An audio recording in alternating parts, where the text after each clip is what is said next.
Quiero invitarle a que abramos nuestra Biblia en Jueces capítulo 13. Vaya conmigo ahí a la escritura. Jueces capítulo 13. Quiero leer a partir del versículo 24 y 25. Gloria a Dios. Cuando usted lo tenga, dice amén, hermano. Ahí estamos. Dice así la palabra del Señor, Jueces capítulo 13, verso 24 y 25. Y la mujer dio a luz un hijo y le puso por nombre Sansón. Y el niño creció y Jehová lo bendijo, y el espíritu de Jehová comenzó a manifestarse en él en los campamentos de Dan, entre Sora y Estaol. Amén. Hasta ahí dejemos.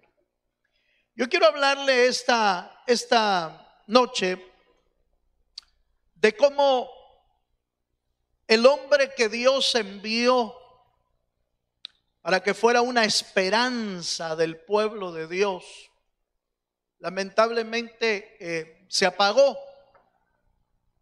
antes de hacer su verdadero propósito en él, en el Señor. La llegada de Sansón al hogar de Manoa y su esposa, sin duda que había sido una llegada de mucha alegría y de mucha bendición para el hogar de esta familia. Primero porque recuerde que la esposa de Manoa, dice la Biblia, que era una mujer estéril.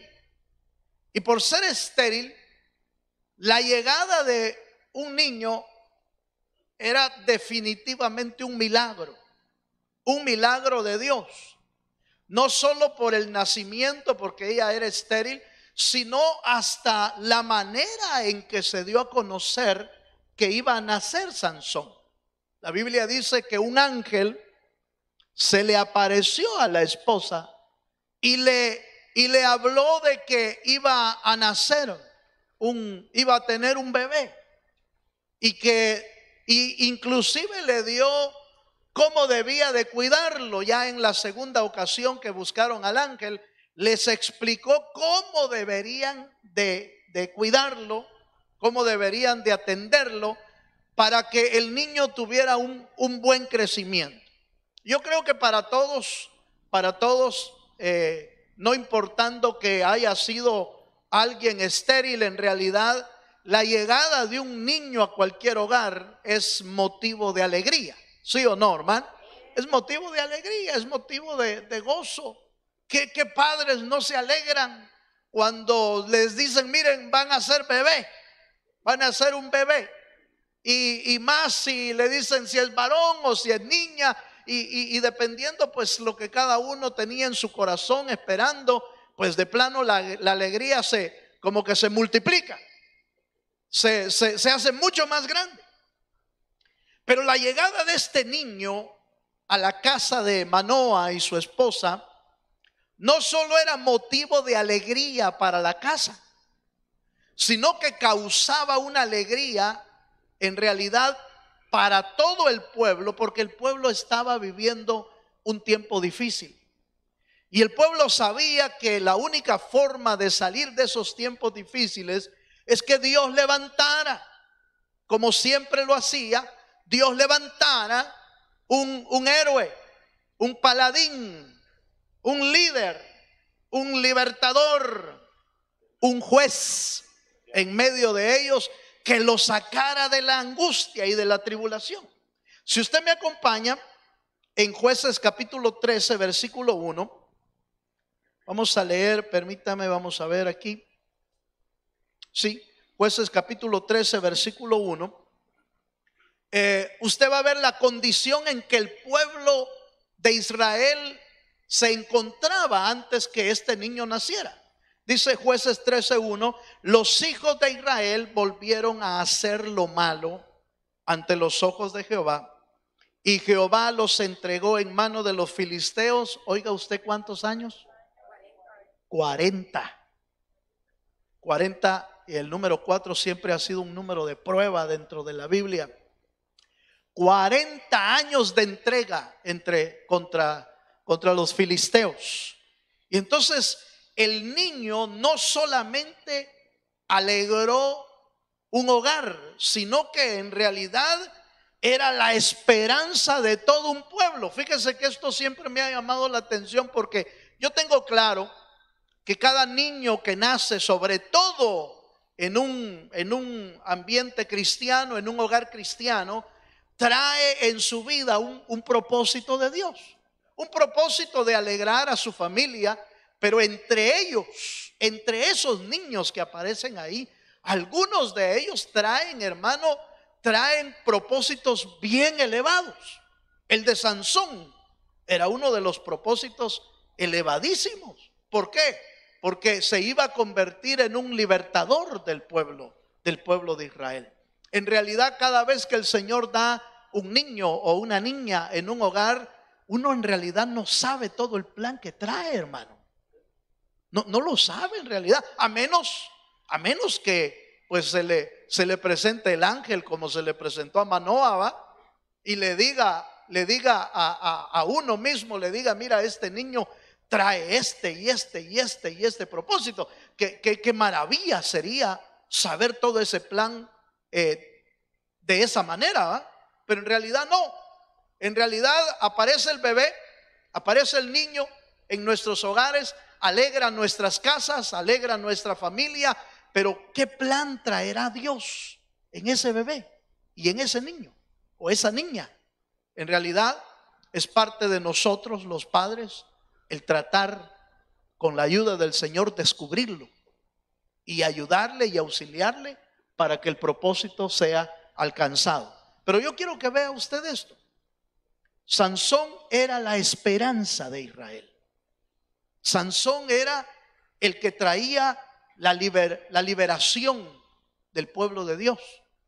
Sin embargo, usted conoce un poco la historia.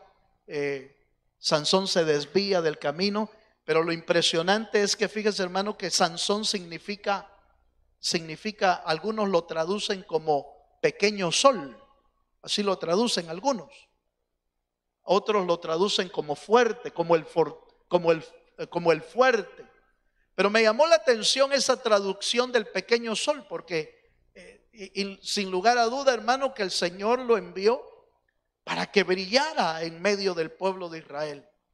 Pero si le quisiera poner un tema a este estudio, le pudiéramos poner el sol que se apagó. Aleluya. Porque lo mandó Dios para brillar. Lo mandó Dios para ser el libertador. Lo mandó Dios para traer alegría, para traer esperanza al pueblo. Pero en realidad el problema es que Sansón empezó a tomar decisiones equivocadas. Y la historia nos puede enseñar varias cosas que yo quiero compartirle brevemente para luego poder seguir orando en este tiempo. Vaya conmigo a Proverbios capítulo 10, verso 1. Para Israel, Sansón era la esperanza. Para Manoah y para su esposa, ellos sabían que era una esperanza.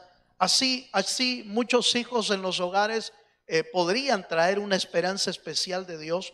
Sin embargo, Proverbios capítulo 10, verso 1 nos da a entender que no todos los hijos llenan ese propósito, logran ese propósito por las decisiones que toman.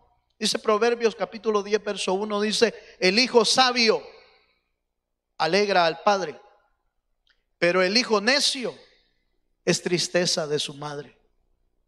Dios no trae, oiga esto que le voy a decir, Dios no trae hijos para que sean tristeza, no. En realidad Dios da hijos para que se conviertan en herencia de Jehová, para que sean bendición en un hogar, para que cumplan el propósito que Dios tiene para ellos. Sin embargo, lamentablemente, en el camino Muchas veces los hijos toman un camino diferente, toman una dirección errónea, y en lugar de ser los hijos que alegran a sus padres, se convierten en hijos que traen tristeza. Entonces esta historia de Sansón nos puede enseñar hoy por lo menos tres cosas importantes. Déjenme mostrarse. La primera la puedo encontrar, o la podemos encontrar en Jueces capítulo 13, versículo 7. La primera enseñanza que podemos entresacar es que no siempre un buen principio garantiza un buen fin. Oiga esto, no siempre un buen principio garantiza un buen fin. Leemos Jueces capítulo 13, versículo 7. Dice así: y me dijo, ese es el ángel el que está hablando, y me dijo, he aquí que tú concebirás y darás a luz un hijo. Por tanto, ahora no bebas vino ni sidra, ni comas cosa inmunda, porque este niño, oiga esto, será nazareo a Dios desde su nacimiento hasta el día de su muerte. Eso es lo que Dios había planeado. Eso es lo que Dios había planeado para Sansón, que fuera un niño nazareo, es decir, un niño apartado para Dios. Eso quiere decir nazareo. El nazareato era eso, una persona dedicada para Dios totalmente. Por eso dice desde su nacimiento hasta su muerte. No, el nazareado no era un momento nada más. Era, en este caso, era para siempre. Era desde su nacimiento hasta que falleciera. No podemos dudar que la vida de Sansón tuvo un buen inicio. No sé si está de acuerdo conmigo, pero tuvo, diríamos, el mejor inicio que puede tener un niño. Un milagro de Dios, con un plan extraordinario y con una entrada al mundo triunfante, con el anuncio de un ángel. Fíjese, ¿qué mejor inicio puede tener un niño así? Los nuestros quizás de plano no tuvieron todo eso, ¿va? No tuvieron eso, tuvieron a lo sumo la alegría de que pues el niño iba a nacer y toda la cosa, pero que nos hayan revelado al principio. No sé si en el camino o al inicio a usted le hayan revelado lo que su hijo traía, pero en lo personal no, ¿verdad? Fue en el camino que uno, con la ayuda del Señor, va descubriendo el plan que el niño traía. Pero el inicio de Sansón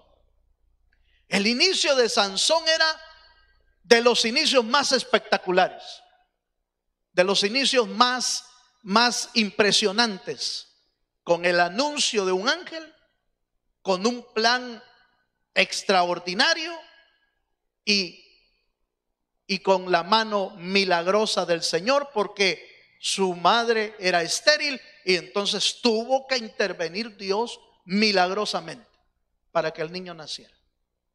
Pero oiga esto, ese buen inicio no logró que su final fuera bueno. ¿Qué fue lo que faltó? ¿Qué fue lo que faltó en ese camino?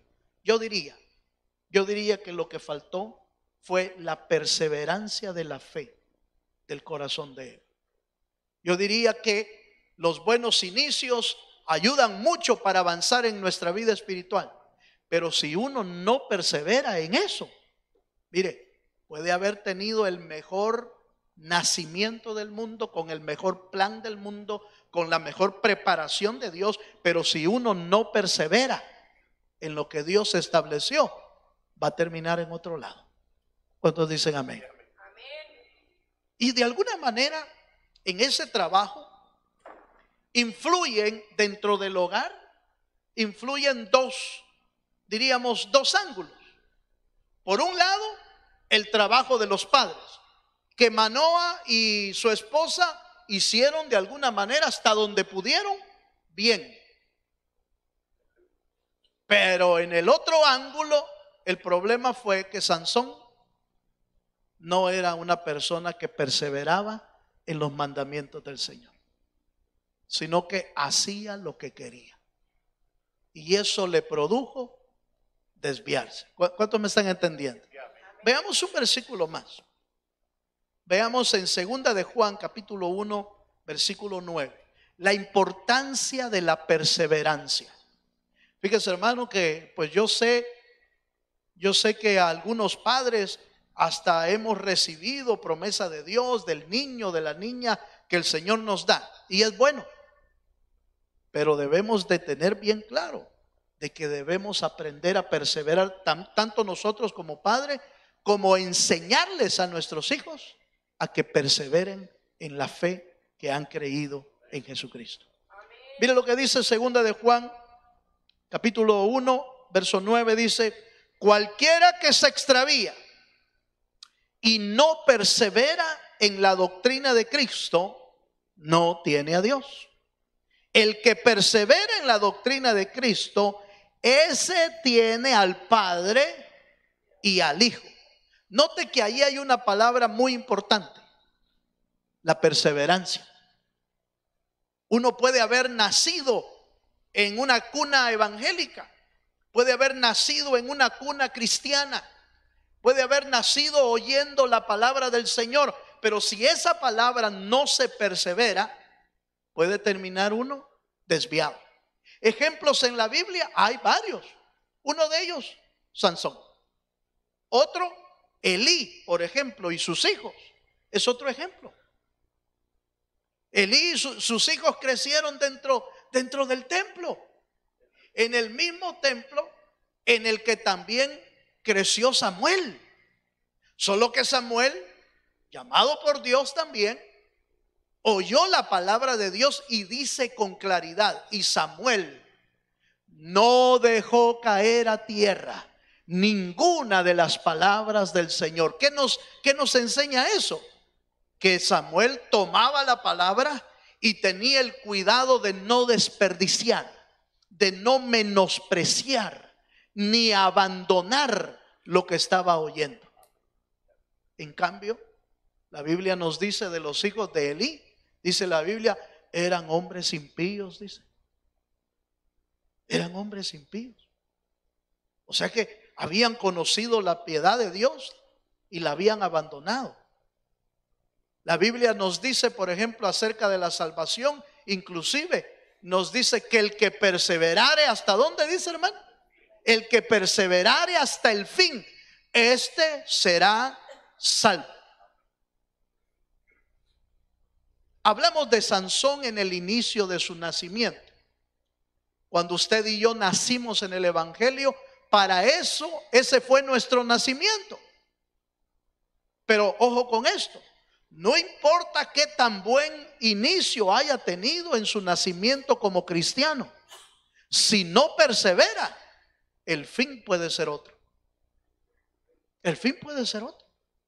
Quizás usted y yo algunos tuvieron un inicio en el cristianismo así como sorprendente. Algunos los llamó Dios a través de algún milagro.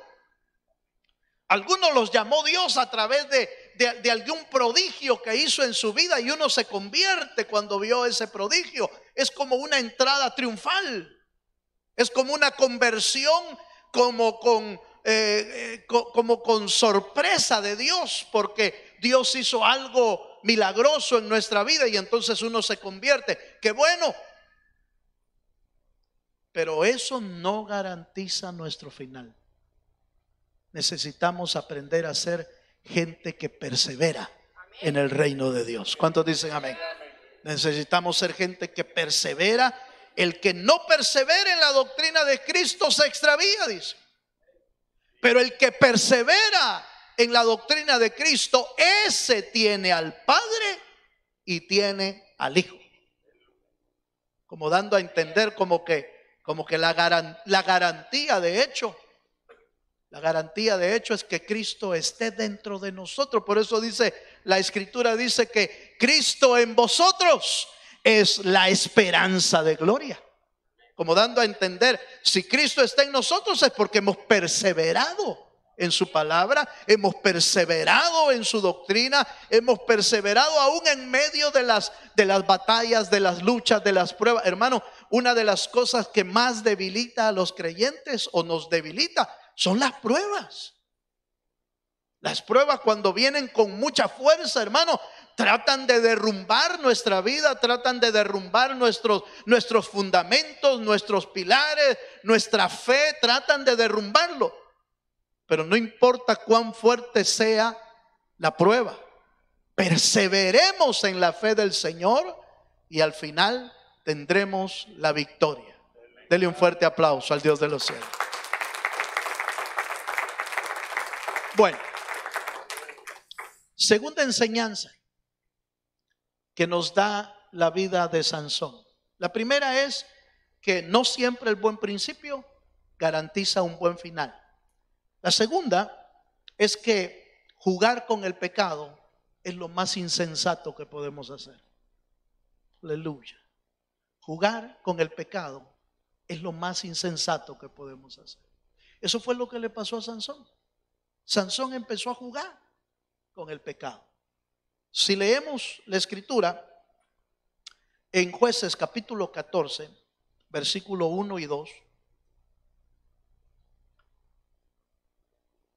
dice la Biblia ahí, Jueces capítulo 14, verso 1 y 2, dice: descendió Sansón a Timnat y vio en Timnat a una mujer de las hijas de los filisteos. Y subió y lo declaró a su padre y a su madre, diciendo: yo he visto en Timnat una mujer de las hijas de los filisteos, os ruego que me la toméis por mujer. El papá y la mamá no querían. Más adelante la Biblia dice que ellos le reconvinieron y le dijeron: no, mira, hijo, porque no hay mujeres dentro del pueblo de Israel. Trataron de reconvenirle, pero mira, hermano, cuando la necedad se apodera del corazón, allá en El Salvador decían: cuando este macho es mi mula. ¿Saber qué quiere decir eso? ¿Va? Pero como dando a entender, esto es mío y esto es mío. ¿Y quién lo saca de la cabeza? ¿Va? Cuando la necedad se apodera de la cabeza, comienza uno a cometer errores. No fue un error el que cometió Sansón, fueron 3 errores. La Biblia dice que se metió con la mujer ahí en Timnat, hija de los filisteos. Después se encontró en Gaza, me parece, encontró a una ramera y se metió con ella. Y después se encontró a otra de los filisteos también, a la famosa Dalila. 3 errores. No le bastó un error. Bien dice nuestro hermano apóstol, dice: una vez pasa uno por ciego, ¿va? Porque no sabía, pues. Pasar 2 veces, de plano, el necio. Y 3, el tonto. De plano ya se mandó, se pasó de bruces, ¿verdad? Eso fue lo que le pasó a Sansón. Creyó que el pecado no tiene consecuencias. Creyó que el pecado se puede jugar con el pecado y después estar libre. El pecado siempre va a traer consecuencias. El pecado siempre va a dañar nuestra vida. El pecado puede destruir. Mire hermano, puede destruir nuestra vida y puede destruir el propósito por el cual Dios nos mandó. Sansón traía un propósito bien establecido, pero bien establecido. Pero él terminó haciendo totalmente lo contrario a lo que Dios le había dicho.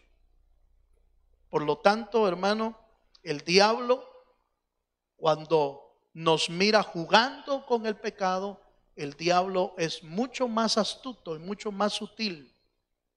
Y poco a poco nos puede ir metiendo y metiendo y metiendo en un hoyo, en un abismo, en un embudo del pecado en la que posteriormente no podamos salir. Eso fue lo que aconteció con Sansón. Usted se acuerda cómo Dalila, y no solo Dalila, fíjese que la primera, ¿cómo se llama? La que encontró en Timnat, también le hizo lo mismo que Dalila, porque en la primera ocasión Sansón da un enigma, ¿se recuerda? En las bodas. Se casa con la mujer de Timnat, de la hija de los filisteos, se casa. Y él pone un enigma, como ¿cómo sería? Un acertijo, como un acertijo, para que se lo adivinaran. Y les habló acerca de que del fuerte sale alimento dulce. Y díganme el enigma. Y por supuesto aquellos no sabían qué era. ¿Y saben lo que hicieron? Le dijeron a la mujer de Timnat que hiciera que Sansón le descubriera cuál era el enigma. ¿Qué le dijeron? Si no nos lo dices, entonces te vamos a quemar, le dijeron en la Biblia, te vamos a quemar a ti y a tu padre. Y entonces dice que la mujer empezó a llorar el primer día, el segundo día, los 7 días lloró delante de Sansón para que Sansón le descubriera su corazón. Y entonces le dijo el enigma. Y entonces perdió Sansón el juego que estaban haciendo. Pero lo mismo hizo Dalila después. La Biblia dice que Dalila hizo que el corazón entrara en turbación. Que el corazón de Sansón lo redujo a mortal angustia, dice la Biblia. Y volvió a caer Sansón la tercera vez. Dice la Biblia que dijo: esta vez también seré libre, como lo he hecho otras veces, voy a ser libre. Pero la Biblia dice que Jehová se había apartado de él. Mire, hermano, yo entiendo que la palabra nos muestra un Dios de misericordia y un Dios de mucha tolerancia, de mucha misericordia. Pero hay tiempos en el que el Señor toma una decisión y se puede alejar de nuestra vida. Por eso David, sabiendo esa verdad, le dijo a Salomón, cuando estaba muriendo, le dice David a Salomón: Salomón, no te apartes de Dios, porque el día que tú te apartes, también Él te va a dejar, también Él te va a abandonar. Como dándole a entender, mira, Dios es un Dios de misericordia, pero también Dios, cuando toma una decisión, se puede alejar de nuestra vida y dejarnos, hermano, sin Dios en la vida de una persona. Hermano, es la vida más arruinada que podríamos tener. Una vida sin Dios es una vida sin esperanza. Una vida sin Dios es una vida sin significado. Una vida sin Dios es una vida vacía. Una vida sin Dios es una vida de oscuridad total, de tinieblas total. Amén, hermano. Entonces, hermano, segunda enseñanza que nos da Sansón: no juguemos con el pecado. No juguemos con el pecado. Va a tener consecuencias sobre nuestra vida. Tercera, porque iba a ser breve yo, va. Jueces capítulo 16, verso 28. La tercera enseñanza es importante también entenderla, reconocerla. Jueces capítulo 16, verso 28 dice: entonces, ya cuando estaba hecho pedazos Sansón, sin ojos, maltratado, sin propósito, dice: entonces clamó Sansón a Jehová y dijo: Señor Jehová, acuérdate ahora de mí y fortaléceme, te ruego, solamente esta vez. Oh Dios, para que de una vez tome venganza de los filisteos por mis 2 ojos. Pues se los habían sacado. Usted recuerda que lo habían dejado ciego. Entonces clamó Sansón. Y parece ser, hermano, que el Dios de los cielos, en su último momento, oyó Dios la oración de ese hombre. Eso quiere decir, hermano, quiere decir que la misericordia de Dios nos puede alcanzar hasta el último momento. Pero yo me pregunto, ¿por qué esperar hasta el último momento? Cometeríamos un error en creer que, entonces voy a hacer como Sansón. En el último momento me arreglo. Mire, a saber si Dios nos daría el tiempo, a saber si Dios nos diera la oportunidad. Porque hay gente que se ve en la Biblia, a gente a la que Dios le da la oportunidad en el último momento.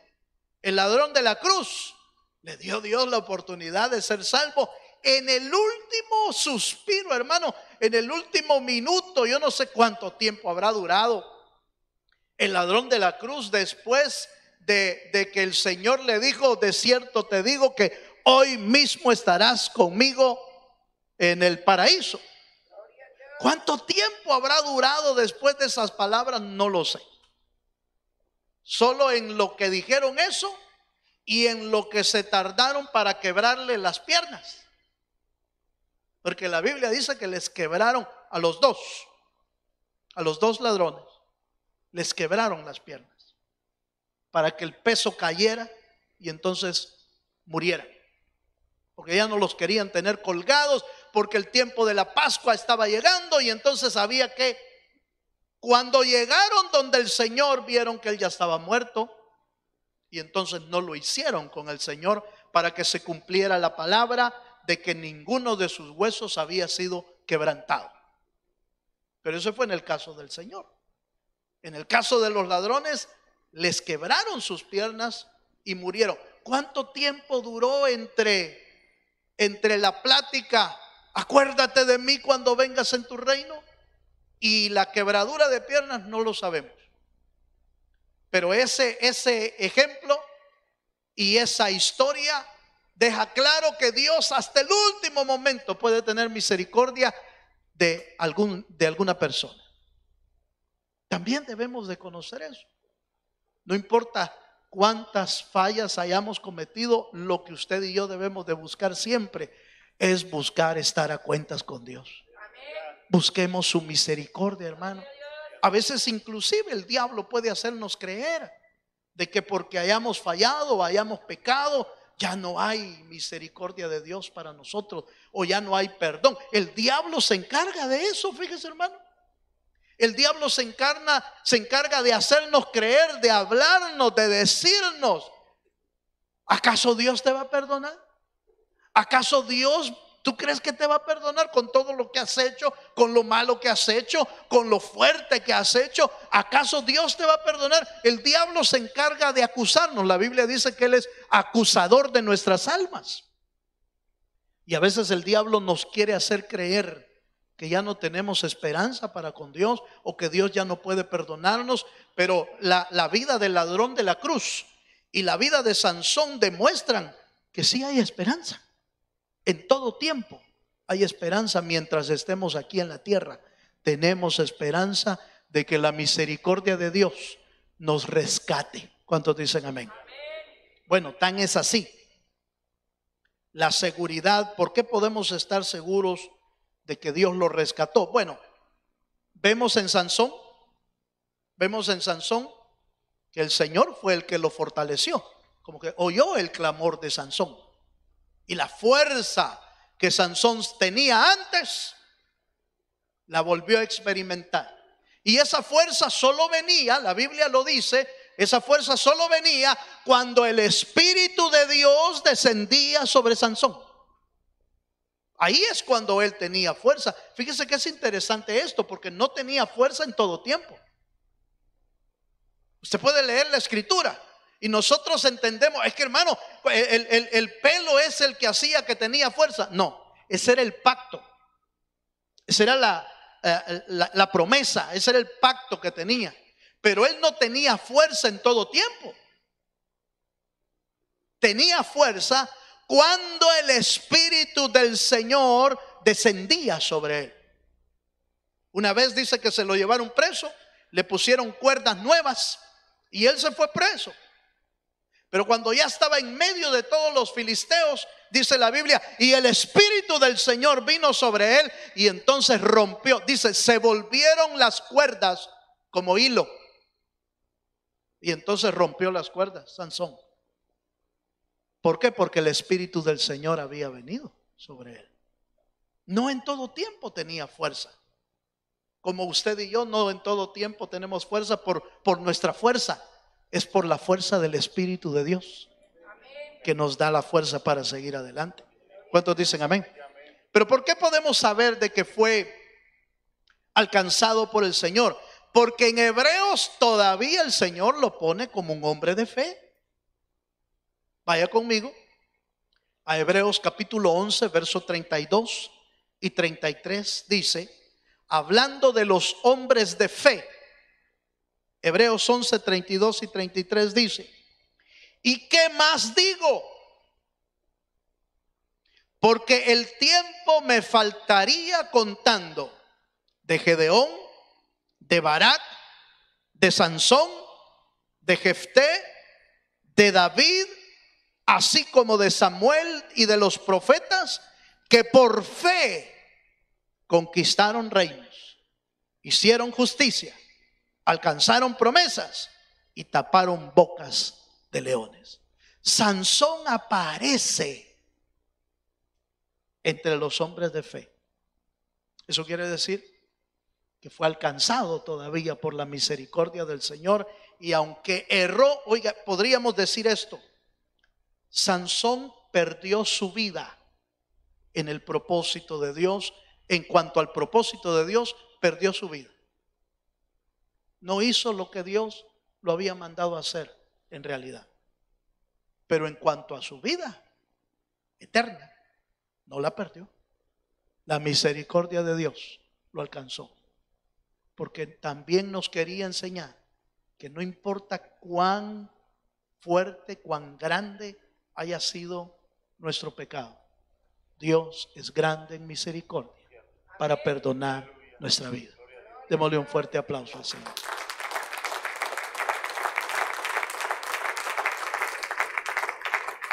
Yo termino diciéndole, hermano, no hay lugar a duda que cuando un niño, cuando un hijo nace, trae alegría. Pero yo estoy más que seguro que ese niño y esa niña trae un propósito de Dios. Y hacemos bien nosotros, como padres, en buscar a Dios para que nos muestre ese plan y así poder auxiliar. Pero en realidad, en última instancia, va a depender de él o de ella. Así como la salvación es personal, también de ellos va a depender el cumplir o no el propósito eterno que Dios tiene. ¿Qué es lo que podemos hacer nosotros? Pues orar, interceder, pedir por ellos, para que Dios les dé entendimiento, les dé sabiduría, les dé capacidad a nuestros hijos de entender cuál es el verdadero camino y que nunca se aparten de ese camino de la vida eterna. Pongámonos de pie en el nombre de Jesús. Vamos a orar al Señor esta noche, y ¿por qué no dedicamos estos últimos minutos, ya que hemos hablado de Sansón como hijo? Si usted tiene hijos, yo le voy a invitar a que traigamos al altar a nuestros hijos. No los traigamos físicamente, traigámoslos espiritualmente y pidámosle al Señor que nos ayude a ser buenos guías de ellos para que ellos puedan alcanzar el propósito de Dios. Cierra tus ojos. Y si usted quiere venir aquí adelante a poner a sus hijos en el altar, qué bueno sería. Qué bueno sería venir a ponerlos en la presencia del Señor. Nuestros hijos, nuestra casa, nuestra familia. Decirle al Señor: Señor, Auxílianos. Ayúdanos. Ayúdanos a poder bendecir y auxiliar a nuestros hijos, a que te busquen con todo el corazón, a que busquen tu presencia. Usted y yo podemos ser ejemplos, guía, portadores de la verdad, que le enseñan y que guían a sus hijos, a nuestros hijos, por el camino de la vida eterna. Pero lo primero que tenemos que hacer es presentarlos a ellos, diciéndoles: Señor, ten misericordia. No se equivocaba Job cuando hacía sacrificios hasta por los hijos. Esa era su función. Clamaba al Señor, pedía al Señor, decía al Señor: Señor, por si mis hijos han pecado, por si mis hijos han hecho lo malo. Ofrecía delante de Dios, dice la Biblia, ofrecía sacrificios, ofrecía ofrenda delante del Señor. Esta noche usted y yo podemos ofrecer sacrificio. Esta noche usted y yo podemos llevar al altar. Podemos llevar al altar a nuestra familia y decirle: Señor, aquí están mis hijos, aquí está mi esposa, mi esposo, aquí está mi hogar, Señor. Los traemos en el altar porque tú tienes un propósito para ellos. Porque tú tienes un propósito para esa familia, para esos niños o esas niñas. Señor, tú tienes un plan, tú tienes un propósito. Y queremos pedirte esta noche que nos auxilies. Ayúdanos, Señor. Danos sabiduría, danos entendimiento. Danos llenura de tu espíritu para poder auxiliarlos. Que el mundo no los absorba como absorbió a Sansón, como absorbieron a los hijos de Elí. Señor, que el mundo no los destruya, que el diablo no los aparte de tu camino. Y usted y yo como padres podemos pedirle al Señor esta noche: Señor, mis hijos te pertenecen, mis hijos son tuyos. Tu palabra dice que son herencia de Jehová. Y por lo tanto, Señor, sabemos que solo nos los has dado para cuidarlos aquí en la tierra. Por eso venimos delante de ti, Señor, suplicando tu favor, suplicando tu misericordia, suplicando la sabiduría que necesitamos. Ayúdanos, Señor, a poder dirigirlos. Ayúdanos a poder guiarlos por el camino de la vida eterna. Ayúdanos, Señor, a que no se desvíen del camino. Ayúdanos, Padre, para ser un buen ejemplo de nuestros hijos. Ayúdanos a ser pilares del Evangelio y poder enseñarles la esencia, la vida del Evangelio y no meramente rituales. Hermano, hermana, no le enseñes religión a tus hijos. No le enseñes religión, enséñales vida. Enséñales la vida del Evangelio. Enséñales la esencia del Evangelio. No le podemos exigir a nuestros hijos que cumplan el Evangelio si nosotros no estamos cumpliéndolo. Pero si tú y yo empezamos a cumplir la palabra, tendremos la autoridad, tendremos la solvencia tendremos la moral para poderle decir a nuestros hijos: así se vive el evangelio. El evangelio es vida. El evangelio es vida. El evangelio es poder de Dios. Poder de transformación. Poder de vida eterna. Padre, en el nombre de Jesucristo, mira, Señor, esta noche a cada padre. Mira, Señor, esta noche a cada madre, suplicando tu favor, Señor.